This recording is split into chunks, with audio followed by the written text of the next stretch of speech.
didn't even go off. Oh my god. Activated by the signal to warn of the impending hazard. 167 went off though. Tests of the signal and receiver's performance are normally conducted by the National Weather Service between 11 a.m. and noon each I'm live streaming right now. I'm also recording. The test will be postponed to the next available good weather day. Reception of this broadcast, and especially the warning alarm tone, will vary at any given location. This variability, normally more noticeable at greater distances from the transmitter, can occur even though you are using a good quality receiver in good working order.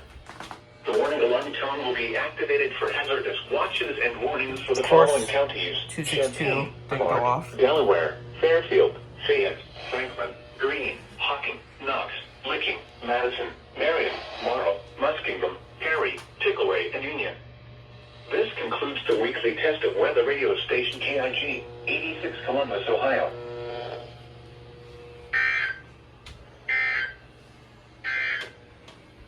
Here are the 11 a.m. weather conditions at the John Glenn